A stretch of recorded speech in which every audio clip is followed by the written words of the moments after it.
Is there a water shortage in California, and what's causing it? Okay, so this is an interesting one to answer.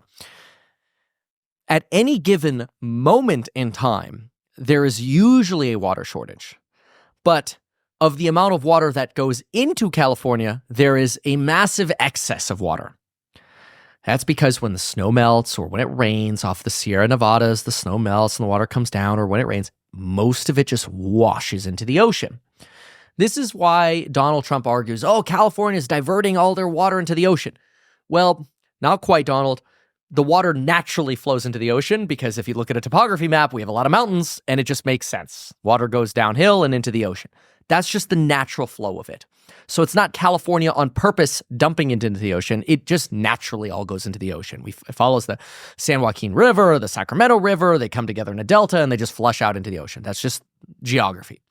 Okay, but what is California not doing? Well, they're not building dams or reservoirs that could actually divert this water down to SoCal, keep the Colorado River filled up, build more reservoirs so that we have enough water pressure for our fire hydrants. California, specifically Gavin Newsom, have actually bragged about closing down dams and bragged about how, yay, now we have more of a salmon population. And so really what they've done is they've bowed to environmentalists who say, well, the steelhead trout population or the delta smelt or the salmon populations have declined because of damming or rivers. And the byproduct of this, because every action has a reaction, the byproduct of this, the externality is houses burn down in SoCal because we don't have enough water in fire hydrants. It's also partly because people actually steal water from our fire hydrants and California doesn't do anything about it. What do you mean people steal water? Oh, have you heard about the marijuana farms? Oh, yeah, they pop up and they just take water from the fire hydrants. Mm-hmm. No, explain to me this. Yeah, so they're basically you could just drive up to a fire hydrant with a water truck. People have private water trucks and they just steal water. They fill up their water trucks and then they drive them to their illegal marijuana farms often. And they irrigate all their crop with the water they stole from the fire hydrants. That became such a problem. You can Google this. That became such a problem that instead of California enforcing these problems, because when they tried to, they would raid the farms and they'd be like, oh, no, okay. They wouldn't prosecute them and they would just set up shop again the next day and just get back to illegal marijuana farming. California's solution to this rapid issue was not penalizing people stealing the water, it was removing fire hydrants. So they just removed more fire hydrants in California, which has fire problems. So that's California's government for you. If you had somebody who was in power, who also had full legislative control, they probably would be able to do something about it if they had the willpower to do it, but Newsom doesn't. How do you go after those people? What were they doing? Just letting them off? The people that growing the plants, or that gets pretty complicated, and I don't know every detail about it. But from what I've heard, as with any almost crime in California, the district attorney is so buried that they just have to choose the highlighter of what they want to go through. They're so underfunded. The police have essentially been underfunded, defunded almost. And so you just don't have the money to prosecute all these crimes. So you have to come up with plea deals or just don't do it again, pay little fines, whatever. And you just never get through the process. So to where it actually just becomes a cost of doing business. So these farms would pay the legal fines, after prosecution lasting for, usually they just defer their prosecution, waive their right to a speedy trial, and then they just litigate this for, a year maybe. And then they come up with a settlement. Okay, we'll pay a $5,000 fine. We won't do it again.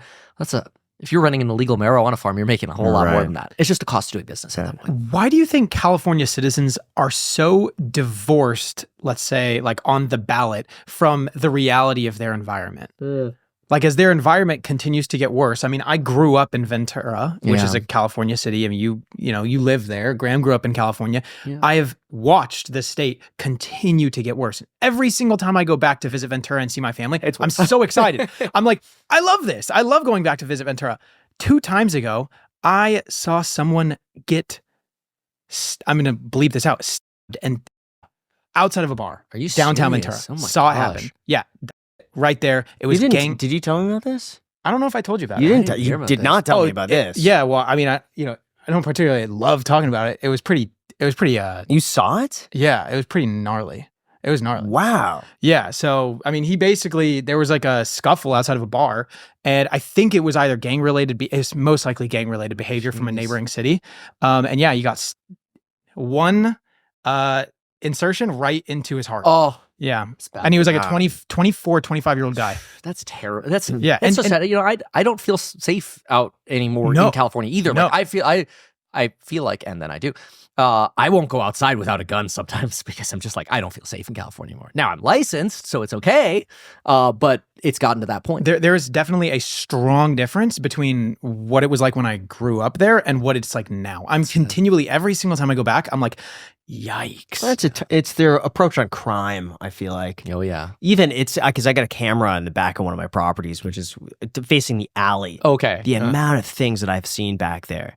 You could make a TikTok channel. I out have of someone sending me go to this timestamp right here, and I go, and it's awful. Oh like my because he God. doesn't prepare me usually for what I'm looking at. But I saw a guy come up on the bicycle and injected stuff in his leg, and you just see him just nodding out there, and it's so sad. or just passing out in the middle there. I've seen so many times.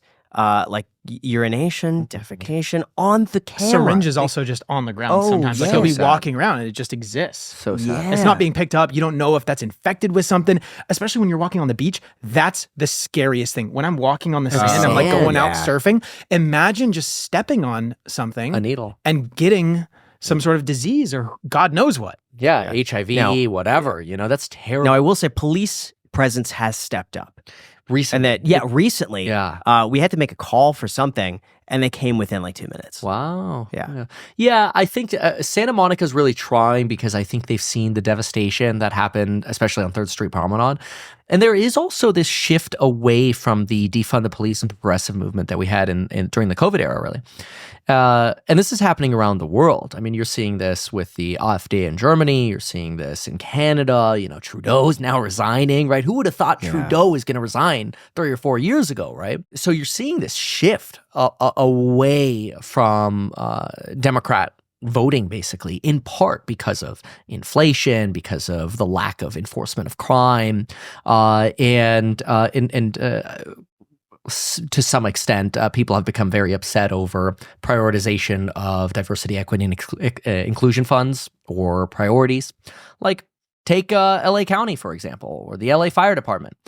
Adam, have you seen the Adam Carolla clip? Yes, Okay, that was great, right? incredible. 7-year wait to become a firefighter because he's a white dude, and a woman applied the Wednesday before in the same place. Crazy.